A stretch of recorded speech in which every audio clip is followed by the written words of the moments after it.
السلام علیکم دوستو، میرا نام ہے عمر اور آپ دیکھ رہے ہیں OS کو ڈسکوری۔ کتاب ہم سب نے کبھی نہ کبھی تو پڑھا ہوگا۔ ویسے تو اکثر ہم کتاب پڑھتے رہتے ہیں، لیکن آج جس کتاب کے بارے میں آپ کو بتاؤں گا آپ جان کر حیران رہ جائیں گے۔ کہتے ہیں کہ اس کتاب کو پڑھنے سے انسان پاگل، نفسیات جیسے مرض میں مبتلا ہو سکتا ہے، اور کچھ کا ماننا یہ بھی ہے کہ اس کتاب کو پڑھنے سے انسان مر بھی سکتا ہے۔ اسی وجہ سے اس کتاب کی حفاظت جنات خود کرتے ہیں۔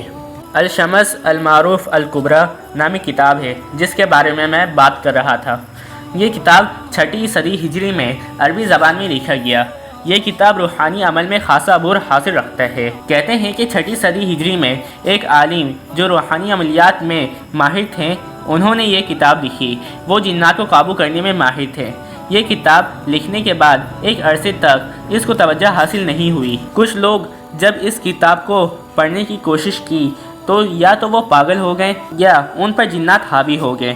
اس وجہ سے اس کتاب کو پاکستان، افغانستان اور بھی کئی اسلامی مملکت میں بند کر دیا گیا۔ اس کتاب میں بہت سے کالے عمل کو لکھا گیا تھا، جس کی وجہ سے جنات کو خود اس کتاب کی حفاظت کرنی پڑی۔ ابھی بھی کئی عالم ماہرین نے جب اس کتاب کو سمجھ کر پڑھنے کی کوشش کی تو ان لوگوں کو کئی بیماریاں جیسے مرگی، پاگل، جنون یا دیگر بیماریاں کا سامنا کرنا پڑا۔ کہتے ہیں کہ اس کتاب کا مصنف اور کوئی نہیں بلکہ ایک مسلمان ہی تھا جس نے یہ کتاب لکھی، اور اس کتاب کو اسلام کے نام پر کفر کا مجموعہ کہا جاتا ہے، اور یہ وجہ ہے کہ پاکستان، افغانستان اور سعودی عربیہ سمیت بہت سے اسلامی ممالک میں اس کتاب پر پابندی لگائی گئی۔ یہ کتاب 6 صدی ہجری میں محمد بن علی بن زید کے پاس تھی۔ یہ ایک تاجر تھا اور اس نے یہ کتاب بھاری رقم دے کر خریدی تھی۔ اس وقت یہ ایک واحد کتاب تھی جس کو محمد بن علی نے حاصل کیا تھا۔ اس شخص کا بیان ہے کہ جب وہ اسے پڑھنے کی کوشش کرتا تو اس کے سامنے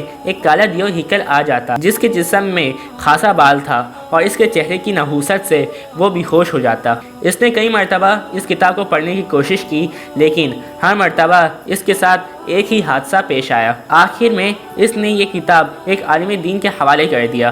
اس کے بعد یہ کتاب ایک عرصے تک منظر عام سے غائب رہی، اور 7ویں صدی ہجری میں یہ کتاب دوبارہ منظر عام پر آ گئی، لیکن اس مرتبہ یہ کتاب میں کچھ چیزوں کی کمی کی گئی تھی۔ ان چیزوں کو کس نے کم کیا یہ بات کوئی نہیں جانتا، کیونکہ اس کتاب کی حفاظت شیطانی جنات خود کرتے ہیں۔ کئی روایات کے مطابق اس پراسرار کتاب کو ایک شخص جسے السائے کا لقب ملا، اس نے اس کتاب کو لگ بھگ پڑھ لیا تھا۔ میں آپ کو بتاتا چلوں کہ یہ شخص السائے جو کہ یمن کا رہنے والا ہے، یہ بھی روحانی عمل میں خاصا تجربہ حاصل رکھتا ہے، جس کی وجہ سے اس کو یہ بات معلوم تھا کہ اس کتاب کو پڑھنے وقت اور عمل کرنے وقت کس کس مشکلات کا سامنا کرنا پڑ سکتا ہے، اس لیے اس نے کئی انتظام پہلے ہی کر لیے تھے۔